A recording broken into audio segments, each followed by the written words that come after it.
దర్శకుడు శంకర్ ముందుగా 'game changer' సినిమాను మరో హీరోకు వినిపించాడట. ఆ హీరో మరెవరో కాదు, తమిళ స్టార్ హీరో విజయ్. కథ కూడా నచ్చడంతో విజయ్ సైతం సినిమాకు గ్రీన్ సిగ్నల్ ఇచ్చారట. అయితే శంకర్ పెట్టిన కండిషన్ కారణంగానే విజయ్ ఈ సినిమా నుంచి తప్పుకున్నారట.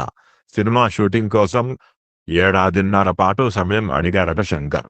కానీ విజయ్ పొలిటికల్ ఎంట్రీ ఇవ్వడంతో సినిమాకు 1 సంవత్సరం కంటే ఎక్కువ సమయం ఇవ్వలేనని చెప్పారట. దీంతో శంకర్ ఈ సినిమాను విజయ్‌ను పక్కన పెట్టి రామ్ చరణ్‌ను సెలెక్ట్ చేశారని తెలుస్తుంది. తాజాగా ఆయన తన చివరి చిత్రాన్ని ఇటీవలే మొదలుపెట్టడం జరిగింది. ఇక 'గేమ్ చేంజర్' విషయానికి వస్తే కియారా అద్వానీ హీరోయిన్‌గా నటిస్తుండగా అంజలి, సముద్రఖని, ఎస్‌జే సూర్య, శ్రీకాంత్, సునీల్, జయరామ్, నవీన్ చంద్ర తదితరులు కీలక పాత్రల్లో రామ్ చరణ్ కెరీర్‌లోనే 'గేమ్ చేంజర్'